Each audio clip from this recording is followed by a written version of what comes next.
नमस्कार, मैं डॉक्टर कृष्ण गोपाल भार्गव आज जातिवाद और भारत विषय पर व्याख्यान देने जा रहा हूं। इसके माध्यम से उन चीज़ों को हम जानेंगे कि कहीं ये जातिवाद हमारे देश के हित में है या अहितकारक तो नहीं हो जाएगा।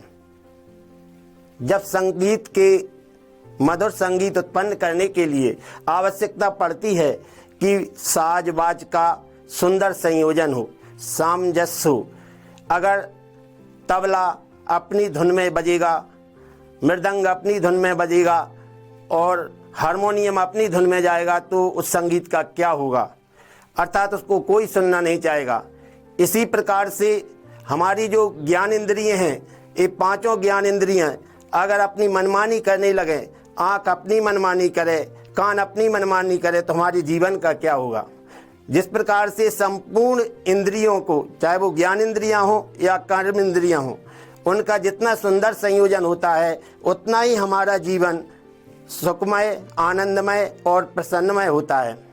इसी तरह से भारत की संपूर्ण जातियां जितना सामंजस्य बनाकर रहेंगे, वह देश, हमारा देश उतना ही उन्नति करेगा। क्योंकि जीवन में ऐसा कोई व्यक्ति नहीं होता है कि जिसको हर जाति की आवश्यकता ना पड़ती हो। मेरे जीवन में, मेरे व्यक्तित्व के निर्माण में संपूर्ण जातियों का योगदान है। जब जब संकट आया, मेरे गुरुजन सभी जातियों के थे जिन्होंने मेरे व्यक्तित्व के निर्माण में महत्वपूर्ण योगदान दिया। जब जब संकट आया, सभी जातियों ने मुझे सहयोग दिया और मेरे उन्नति का मार्ग प्रशस्त किया। इस कारण से देखा जाता है कि हमारे जीवन की उन्नति में संपूर्ण जातियों का योगदान होता है, चाहे वह गुरु के रूप में हो, डॉक्टर के रूप में हो, व्यापारी के रूप में हो, कृषक के रूप में हो, मजदूर के रूप में हो। क्यों, कहीं ना कहीं हम एक दूसरे से जुड़े रहते हैं, हमें आवश्यकता रहती है। जो भावना कोई है मनुष्य रखता है कि मैं अकेला चला जाऊंगा या मेरी जाति के माध्यम से देश की उन्नति हो जाएगी, ये संभव नहीं है। वैसे देखा जाए तो वर्ण व्यवस्था जन्मगत नहीं थी, क्योंकि ज्ञान को ही ब्राह्मण कहा गया था, शौर्य को ही क्षत्रिय कहा गया था, कर्म को ही वैश्य कहा गया था और समर्पण को ही शूद्र कहा गया था। ज्ञान विहीन शौर्य हमको कहीं ना कहीं ऐसी जगह ले जा सकता है जहां हमारा युद्ध कल्याणकारी ना हो करके अहितकारी हो सकता है। इसी तरह से अगर हम ज्ञान का सहारा लेकर के कर्म करेंगे तो कर्म अच्छा रहेगा, उन्नति सूचक रहेगा, हमें जीवन में नाम रोशन होगा और हम दूसरे का हित कर सकेंगे। अगर हम ज्ञान के बिना कोई कर्म करेंगे तो हम कर्म सुकर्म की जगह दुष्कर्म भी कर सकते हैं। इसी तरह से अगर हमारे पास ज्ञान नहीं होगा और हम किसी के सामने समर्पण हो जाएंगे तो हो सकता है कि हम अच्छे व्यक्ति की जगह किसी बुरे व्यक्ति या दुष्ट व्यक्ति के आगे समर्पित हो सकते हैं। इसलिए ज्ञान की आवश्यकता रही है और हमारी सारी ज्ञान इंद्रियां हमारे सिर में या मुख पर आधारित होती हैं। इसीलिए हम ज्ञान को मुख का वाचक माना गया है। अर्थ के बिना शब्द का कोई मूल नहीं है और शब्द के बिना अर्थ का कोई मूल नहीं है। इसलिए शब्द और अर्थ का जब संयोजन होता है तभी कोई एक भाव पैदा होता है। ऐसे ही हमारे जीवन में देखा जाए तो सभी का सामंजस्य से एक भाव पैदा होता है और एक पल पल पर हम देखते हैं कि सब मिलकर के चलते हैं। पर जैसे ही राजनीति में हम आते हैं, जितने ही बड़े होते जाते हैं, जितने राजनीति से जुड़ते जाते हैं, हम में एक नफरत का भाव पैदा होने लगता है। वैसे क्योंकि मेरा जीवन में देखा जाए और मेरी जो सोच को देखा जाए, किसी जाति का अपमान करूं ऐसा मैं नमक हराम नहीं हूं, जहरीले बीजों को बोऊं ऐसा मैं शैतान नहीं हूं। हमारे जीवन को जो व्यक्ति, जो मनुष्य सोच कर चलता है कि मैं श्रेष्ठ हूँ और दूसरे को नीचे दिखाने की भावना रखता है तो मान लीजिए वह विद्वान नहीं है, वह एक अहंकारी है। क्योंकि रामचरितमानस में लिखा है कि विद्या बिन विवेक उपजाए। जो विवेकवान होगा कभी वह किसी दूसरे का अपमान नहीं करेगा, और जिसके अहंकार होगा वही व्यक्ति दूसरे का अपमान करता है। क्योंकि सम्मान का विद्या नम्रता और सम्मान देना सिखाती है, जबकि अहंकार दूसरे को नीचा दिखाना, दूसरे की बुराई करना। जैसे मक्खियाँ हमेशा गंदी जगह पर बैठती हैं, इसी प्रकार से ज्ञानी अपने ज्ञान से अपनी लाइन को लंबी करते हैं, जबकि अज्ञानी लोग दूसरे की लंबी लाइन को मिटा करके अपनी लाइन को बढ़ाना चाहते हैं। जबकि वास्तविकता यह है कि हमें प्रयास ये करना चाहिए कि हम अपनी लाइन को बढ़ाएं, ना कि उसको मिटाने का प्रयास करें। तभी ये संभव होगा, क्योंकि हमारी उन्नति हमारे हाथ में होती है, हमारा विकास, हमारा मिजाज, हमारी शांति, क्योंकि ये अंतर्मन के विषय हैं।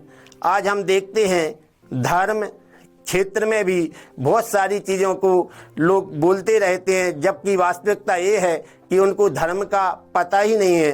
क्योंकि धर्म में वो सारे मानवीय गुण होते हैं जो एक मनुष्य को मानव बनाते हैं, चाहे वो ज्ञान हो, प्रेम हो, श्रद्धा हो, विश्वास हो, क्षमा हो, त्याग हो, समर्पण हो। ये सारे गुणों को मिलकर के एक धर्म बनता है। जबकि बहुत सारे आडंबर को हम धर्म मान लेते हैं या हम प्रतीकों तक ही सीमित रह जाते हैं, जबकि प्रतीक के बाद भी हमको जानना पड़ता है, प्रतीक से आगे भी हमें जाना पड़ता है।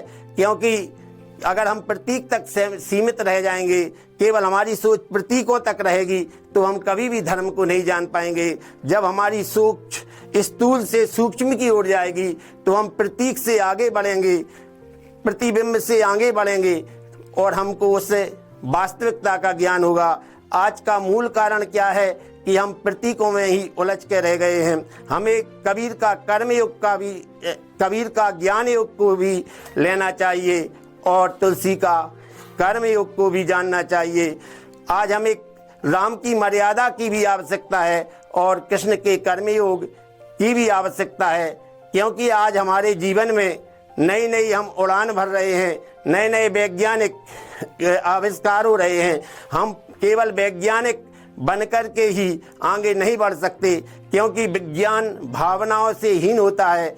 क्योंकि पारिवारिक मर्यादाएं, पारिवारिक रहन सहन, परिवार में हम कैसे जिएं, माता का कैसे सम्मान करें, पिता का कैसे सम्मान करें, पुत्रों के या पत्नी के प्रति हमारा संबंध कैसा हो, हमारे बहन के प्रति क्या संबंध हो, ये सारी चीज़ें हमको धर्म के माध्यम से जान पाते हैं, ना कि विज्ञान के माध्यम से। विज्ञान आविष्कार कर सकता है, विज्ञान से हम उन्नति कर सकते हैं, पर जो पारिवारिक ताना बाना को जोड़ने वाली जो महत्वपूर्ण अगर कोई चीज़ है या महत्वपूर्ण कोई भाव है तो वह धर्म है।